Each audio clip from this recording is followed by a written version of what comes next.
სახელითა მამისად და ძისად და სულისა წმინდისად. ქრისტიანის სულიერ ცხოვრების განმავლობაში ღმერთის ძიების პროცესში, რომელიც მისი ცხოვრების განუყოფელი ნაწილი ხდება, გარკვეულ გამოცდილებებს იძენს და ამ გამოცდილებებით მე კიდევ უფრო მეტად მოტივირებული ხდება, რომ ის გაიაზროს ბოლომდე ცხოვრების საზრისი, გაითავისოს და შესაბამისად იცხოვროს, შემდგომ კიდევ უფრო მეტ გამოცდილებას იძენს და ესე უსასრულოდ ყოველ შემთხვევაში სანამ პირში სული გვიდგას, ასე ვცხოვრობთ და ეს შემოქმედებით იყო აწლი და შემოქმედებით იმიტომ, რომ მრავალი წინააღმდეგობა გვხდება ჩვენ ამ გზაზეთ, საკუთარი თავიდან გამომდინარე პირველ რიგში, ეს მდგომარეობა შემოქმედებით იყო აწლი, უფრო და უფრო საინტერესო ხდება ჩვენთვის და უფრო მიზანსწრაფული, უფრო და უფრო კონცენტრირებული. ესე უნდა იყოს ნორმალურ შემთხვევაში. და ეს გამოცდილებები თავისთავად არის უაღრესად საინტერესო. იმიტომ რომ ეს გამოცდილება არა ამ ქვეყნიურ, არა მიწიერ რეალობას შეგვახებს, ტრანსცენდენტულს შეგვახებს, იმგვარ განცდებს გვაძლევს, რასაც ამ ქვეყანაზე ვერ ვნახავთ ვერაფერს, მსგავს ვერ ვნახავთ, რასაც ხშირად ვამბობთ ხოლმე წინა გემოს ხილვა, სასუფევლისა, მარადიული სიცოცხლისა. ერთ-ერთ ასეთ გამოცდილებად შეიძლება ჩაითვალოს ის, რომ ადამიანი ნელ-ნელა ხდება, რომ თავისი ბუნების ამდვილად თავისი ბუნების შესაბამისად, რასაც ბუნებრივი მდგომარეობა ქვია ადამიანისა, ბუნებრივ მდგომარეობაში იმყოფება მხოლოდ მაშინ, როცა ის ღვთისმსახურებს. არა აქვს პრინციპული მნიშვნელობა ადამიანი არის კაცია თუ სამღვდელო იერარქიის წარმომადგენელია, იმიტომ რომ ჩვენ ვიცით, რომ ერის ადამიანის იერარქიაშია, ანუ ახალი აღთქმის ადამიანი მღვდელია ყველა. ოღონ არსებობს სხვადასხვა ტიპის მღვდლობა, იერარქიულად, რასაც საეკლესიო იერარქია ქვია, ანგელოზთა იერარქიის მსგავსად, მაგრამ ის რომ ახალი აღთქმის ადამიანი თავისი გონებით გულში მღვდელმსახურებს და შეწირავს გონებით გულში უსისხლო მსხვერპლს საკუთარ გულში, როგორც წმინდა ტრაპეზზე, ეს არის სწორედ მღვდლობა, სულიერი მღვდლობა, რომელიც უნდა კონდეს ერისკაცსაც და იერარქიაში მყოფ მღვდელსაც და ადამიანი თუ არ ღვდელმსახურებს, თუ სისხლო მსხვერპლს არ აღავლენს, მსხვერპლიქებისა, როგორც დავით მეფსალმონი ამბობს თავის გულიდან, თუ არ აღავლენს ამას და თუ ასე ეს არ არის მისი ცხოვრების უმთავრესი მამოძრავებელი რამ, მაშინ ადამიანი ქრისტიანი არ არის. ადამიანი უბრალოდ რელიგიური ადამიანია, რომელიც თვით ტაძარშიც, ეკლესიაშიც, თქვათ, იმიტომ არის, რომ რელიგიური ადამიანი რას ნიშნავს? ძირითადად არის ეს ადამიანის ტიპაჟი, რომელიც ღმერთს იყენებს იმისათვის, მას სურს ღმერთი გამოიყენოს, ანუ მისტიკური გამოცდილება, თქვათ, ღმერთი, რაღაცა სეციური ძალები, სხვადასხვა რელიგიებში სხვადასხვანაირად არის, ხო, სულები გამოიყენოს იმაში, რომ ამ ქვეყანაზე პრობლემები მოიგვაროს და ცხოვრება გაიუმჯობესოს და სხვას აჯობოს და უფრო წარმატებული იყოს და ასე შემდეგ. თვით მარადისობაც კი ესე ხშირად ესე აღქმული. მაგალითად, აღმოსავლურ რელიგიებში მარადისობა აღქმულია, რომ გათავისუფლდნენ ტანჯვისაგან, თქვათ იგივე ბუდიზმში, ხო, გათავისუფლდნენ ტანჯვისაგან, რამე თუ სურვილები ტრანსფორმირდება როგორც ვნებები, ვნება ტკივილს ნიშნავს და ეს ვნებები ადამიანს ტანჯავს. ხდება გონიერი ახლა მოაზროვნე ადამიანი იყო, აღმოსავლელი ადამიანი ხდება, რომ შური ტანჯავს, სიამაყე ტანჯავს, მომხოჭელობა ტანჯავს და ასე შემდეგ. და მიხვდა, რომ ამისგან თუ არ გათავისუფლდა, უნდა იტანჯოს და მისთვის მარადისობა ღმერთს ვერ მიწვდა და მისთვის მარადისობა რა იყო, ტანჯვისაგან განთავისუფლება. ანუ ფაქტობრივად აქაც ესეთი პირადი გამორჩენასაც თქვათ ვერ ვიტყვით, მაგრამ პირადი ინტერესებია რა, ვიტანჯები და აღარ მინდა ვიტანჯებოდე და აი რაღაცნაირად ისე უნდა ვიცხოვრო, რომ აღარ გავიტანჯო. და ამისათვის საჭიროა ნირვანაში გადავიდე, აღარ განსხეულდე კიდე, კვლავ აღარ გავიტანჯო და ასე შემდეგ, რაღაც აი ესეთი. ეს ნიჰილისტური მიდგომა ცხოვრებისადმი, მაგრამ აი ესეთი ემტანჯვა არ სიამოვნებდა. მთელ რიგ რელიგიებში, სხვადასხვა მთელ რიგ რამდენიმეა ესეთ ფაქტობრივად რამდენიმე თითებზე ჩამოსათვლელად არის, როცა არის პიროვნულ ღმერთთან ურთიერთობა, მაგრამ არადისობა აღქმულია როგორც მიწიერი კეთილდღეობის ძალიან მაღალ ხარისხში აყვანა და ისევ სიამოვნება, ხო? აი აქ რა სიამოვნებები მაკლია, რომ გარდავიცვლები, თუ ღმერთის მეგობარი ვიქნები, ეს სიამოვნებები მექნება იქ. მაგრამ იგივეა რა, აი მე რო ვისიამოვნო, უფრო მეტად რა. ანუ სასუფეველი მინდა უფრო მეტად რო ვისიამოვნო და ღმერთი ამაში უნდა გამოვიყენო. ხოლო აი ქრისტიანობა ჩვენ ვიცით, რომ საერთოდ სხვა რამეს გვთავაზობს, რომელსაც ჩვენ ბოლომდე ვერ ვარკვევთ, ეს რა არის? ეს არის ღმერთის შვილობა, ღმერთთან პიროვნული ერთობა.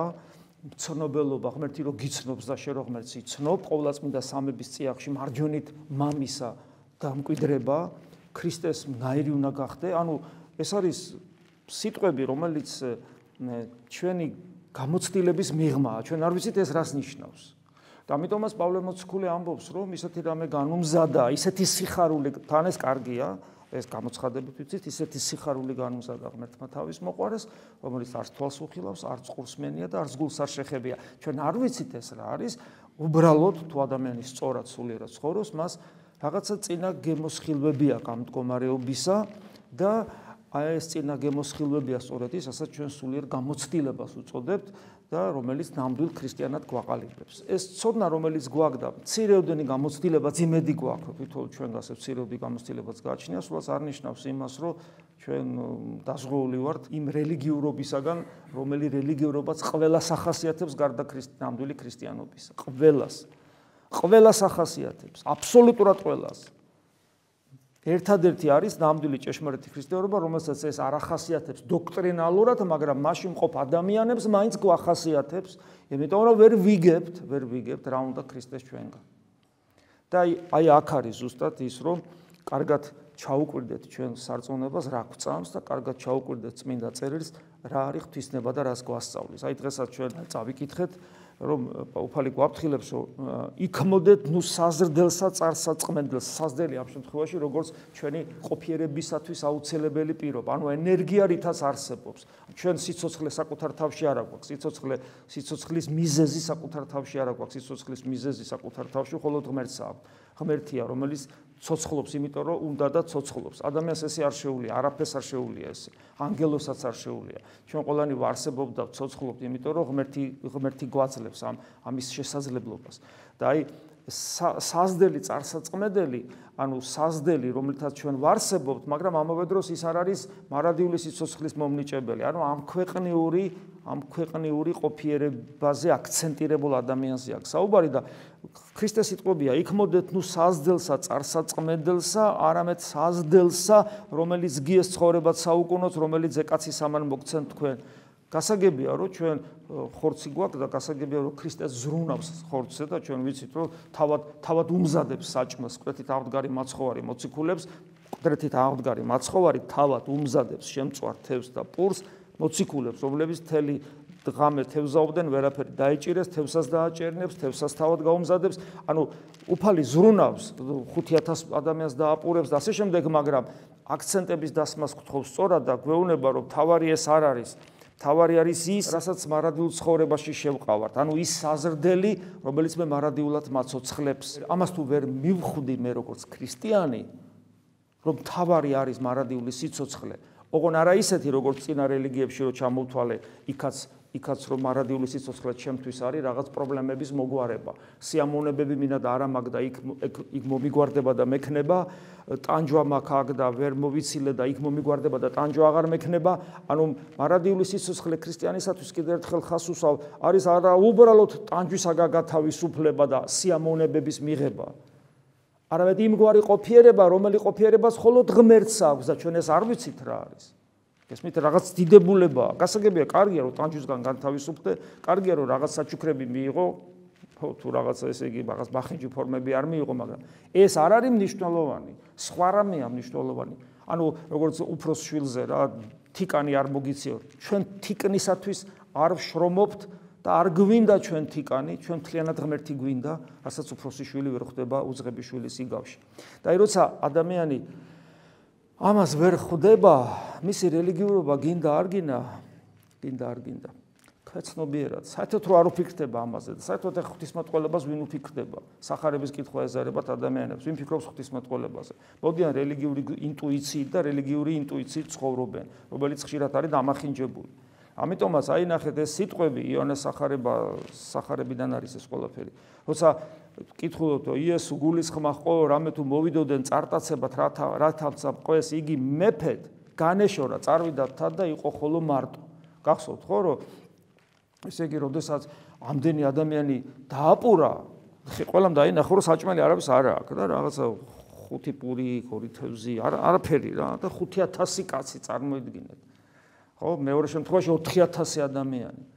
და უცებ ეს ქრისტეს ხელებში ეს მრავლდება, იღებს, არ თავდება, რაღაც საოცრება მოხდა და თან ეს მოჩვენება რო არ იყო, ჩანს იქიდან ხაზგასმულია, რომ ყველას დაურიგდა და რო ჭამეს, ბოლომდე ვერ შეჭამეს, იმდენი იყო და დაძღნენ, იმდენი იყო, ვერ შეჭამეს და დარჩათ ეს და დარჩა 12 გოდორი დარჩა კიდე. ნუ შეიძლება პატარა გოდორი, მაგრამ მაინც ხო დარჩა. ანუ რამდენი დარჩა კიდე. ფიზიკურად, ნივთიერად დარჩა. ხელს კიდებდნენ, წონა ქონდა, წაიღეს, რომ მე შემდგომში არ გადაყარეს, რომ კიდე ეჭამა და ასე შემდეგ. ხო, ეხლა ეს რო ნახეს და თქვენ მოგეხსენებათ, რომ დღეს ჩახვალ სუპერმარკეტში საჭმელს იყიდი, თუ ფული გაქვს და მაშინ საჭმლის მოპოვება, ჯერ მარტო პურის გამოცხობა იფიქრეთ, ჯერ უნდა ხო გეყიდა, ფულიც უნდა ქონოდა, რომ გეყიდა ფქვილი და რაღაცა. და მე ფქვილი არ არა, ფქვილს ვინ მოკიდ მარცვალი და იმ მარცვლისაგან ფქვილის მიღება, მე იმისგან გამოცხობა და თევზის დაჭერა, რამდენს წვალობდნენ, ანუ ურთულესი რამე იყო საკვების მოპოვება და უცებ გამზადებული. ღვთისმეტყველს ესმით რაღაც სიამოვნებ მადლსაც განიცდიან და უცებ გამზადებული საჭმელი და პირველი რეაქცია რაც ქონდათ, აი პეტრესგან განსხვავებით, პეტრეს რო თევზს დააჭერინებს, პეტრეს რეაქცია არ იყო ის, რომ აუ რა კარგია, რა მეგობარი ვიშოვე, ეხლა ყოველდღე ამდენს დამაჭერნებს, გამდიდდები, მე ორნავს ვიყიდი, მე სამნავს ვიყიდი, მე სასახლეს ავიშენებ, მე თავადი გავხდები. პირველი რეაქცია რა ქონდა? უფალო წადი ჩემგან, ცოდვილი ვარ. აი აქ პეტრე აი მოციქულობის, აი ქრისტეს მოწაფეობის ერთ-ერთი მთავარი, რომ ადამიანს არ აქვს ეს პატივმოყვარული ამბიცია, რომ აი მე რაღაცა და გამოვიყენო, რამეში ღმერთი გამოვიყენო, არა, უფალო, არა, წადი ჩემგან, წადი, მე ცოდვილი, არა ვარ ღირსი შენთან ვიყო. ხო, აი ეს ხო გვასწავლის ჩვენ სახარება, რას ნიშნავს, რომ იყო მოციქული. ესე უნდა დავინახოთ ჩვენ და ამ შემთხვევაში პირიქით ხედავთ. აბა რა კარგია, რა მეფე ვიშოვეთ. ბიჭო, ესე იგი სულ უფასოდ გვიქნები, უშრომელად გვაჭმევს და გვასაზდოებს. ამიტომ უნდათ მეფე. და ხო ჩვენ თავიც გავიხსენოთ, რატო გვინდა ქრისტე ხშირად, ხო? პრობლემების მოსაგვარებლად, კარგი ცხოვრებისათვის, ჯანმრთელობისათვის და ასე შემდეგ რამდენი რამე ჭირდება ადამიანს, ჭირდება, თან არ ჭირდება, მაგრამ ღმერთი გვინდა ამისთვის, რაც ამ ქვეყანაზე ჭირდება და ეს ქვეცნობიერად მუშაობს ჩვენში, ისე რომ ჩვენ ამაზე არ ვფიქრობთ. მე შეიძლება კაი ქრისტიანი მეგონოს თავი, მაგრამ სინამდვილეში ეს მუშაობს. ხო, და ამიტომ უფალი განეშორა, წავა შენგან, რომ გონია რელიგიური ხარ და ქრისტე შენთან აღარ არის. და წავიდა იყო მარტო, ანუ განშორებულია შენგან, მთაზე ადის გვახსოვს, ხო, ლოცულობს, ანუ შენგან განშორებულია, ტრანსცენდენტული ხდება შენგან. მე ამას შედეგად ეხა რა ყვება? შედეგად მოყვება ის, რომ ჩვენ ჩვებით ღმერთის გარეშე მარტო და ხო კითხულობთ აგერ, რომ შემწუხდა მოწაფეების ზღვაში ჩადიან გახსოვთ და ესე იგი რომ თენდება, გახსოვთ, ესე იგი უკვე რომ იწურება ღამეა, ანუ ღმერთისაგან მიტოვებულობის განცდა შეიძლება კონდეს, ღამეა, უფალი ზემოთ არის, გაშორებულია, მოწაფეებისგანაც, ყველასგან განშორებულია, ღამეა, ანუ და თენდება, ანუ ღამე სრულდება, ანუ სამყაროს სამქვეყნიური არსებობის დასასრულის განცდა, ხო? ან კიდე თითოეული ჩვენგანის სამქვეყნიდან გასვლის პერიოდი დგება. ხო, დიდხანს არ ვცოცხლობთ, ხო? ხო, ხვდებით, რომ არ ვცოცხლობთ დიდხანს, მალე უნდა გარდავიცვალოთ და აი ფაქტურად ჩვენ ყველანი ვდგავართ გარიჟრაჟზე რა, გარიჟრაჟზე მარადიული სიცოცხლისა. კაცმა რო თქვას ადამიანი როგორც კი გააცნობიერებს რაღაცას, ხო, აზროვნებას იწყებს, მან პირველ რიგში ეს გააცნობიერებს, რომ თავისი მარადიული სიცოცხლის გარიჟრაჟზე დგას, იმიტომ რომ ის სიბნელე, რომელშ სიბნელეში ჩვენ ვიმყოფებით, რომ ვერ ხედავთ ღმერთს, ეს სიბნელე მალე დამთავრდება და წარუდგებით ღვთის წინაშე, რომელიც იქნება ან საშინელი, ან ბედნიერება. ხო, აი ეს მომენტია და ამიტომ ეს პერიოდია და აქაც ეს პერიოდი ეს ფაქტობრივად მოხდა, რაც აღწერილია წმინდა წერილში, მაგრამ სიმბოლურად ამასაც ნიშნავს, რომ აი ზღვა როგორც ცხოვრების სიმბოლო, თენდება, ანუ მთავრდება ეს ღამე და ეხლა იქნება შეხვედრა ღმერთთან და მერე ქარი დიდი და ღელვა და ეშინიათ ამათ და რატო? იმიტომ რომ ესეა, ხო, ამ ცხოვრებას თავისი ღელვარება ახლავს, საშიშროებები ახლავს და უცებ მოდის იესოს ზღვაზე. ანუ მოულოდნელად მოდის მათთვის წარმოუდგენელი, ხო ნახეთ რა დაემართებოდათ, მაგრამ ამასაც თავის სიმბოლური სახე აქვს, რომ ქრისტე ისე მოდის შენთან, შენ რო ვერ წარმოიდგენ, შენ რო გონია რომ შორს არის, შენ რო გონია რომ დაგივიწყა, ან შენ კავშირი არა გაქვს და ასე შემდეგ, ანუ უფალი კლავ მოდის შენთან, კლავ მოგინახულებს და ეხლა ეს იონეს სახარებაა და ერთ-ერთ მახარებელთან ესე წერია, რომ მოდის გვერდის ავლა უნდა. ანუ და ამ გვახსოვს რომ დაინახეს, ჯერ ხო შეეშინდათ ეხლა ზღვაზე ამ აკაფებულ ზღვაზე წყალზე მოდის, როგორია? განცდის თვალსაზრისით, მაგრამ რო არ დაენახა და დაენახეს და დაიყვირეს და რო არ დაენახათ და რომ ბოლომდე მიძინებულები ყოფილიყვნენ, სახარებაში წერია, რომ უნდა გვერდი აევლო და გასულიყო. ანუ აქაც სიფხიზლე გვმართებს ჩვენ, როცა ამ ცხოვრებისეულ განსასწელებში ვართ, სიფხიზლე გვართებს, რომ უფალი კი მოვა, მაგრამ ჩვენ შეიძლება ვერ მიხვდეთ ამას და გვერდი აგვიაროს და წავიდეს. ანუ ისე ვიყოთ აი ამ ცხოვრებისეულ ზღვაში დანთქმული და ამ ქვეყნიური პრობლემებით დატვირთული, რომ საერთოდ აღარც კი გვეცალოს იმაზე, რომ ვიფიქროთ, ღმერთი შეიძლება მოვიდეს, ღმერთი ვიგზნოთ, განვიცადოთ, ამის თავიც აღარ გქონდეს. იმდანად ვიყოთ გადართული მთლიანად ამ ქვეყნიური პრობლემების მოგვარებაზე. და როგორც კი დაინახავენ და შეეშინდებათ, მაგრამ დაიძახებენ შეეშინდებათ, პირველი ასეც ეუბნება უფალი, მე ვარ ნუგეშინია. ეს ნუგეშინია, მე შენთანა ვარ, ეს არის ერთ-ერთი ყველაზე გავრცელებული სიტყვა მთლიანად ბიბლიაში და ეს ხშირად მეორდება ეს სიტყვები ძველ აღთქმაშიც, ახალ აღთქმაშიც მეორდება, მე ვარ ნუგეშინია. ახლა რა ვიცი, მეტი რა უნდა გითხრას ხო ღმერთმა, მე ვარ ნუგეშინია, შენი განსასწრელი ჟამს.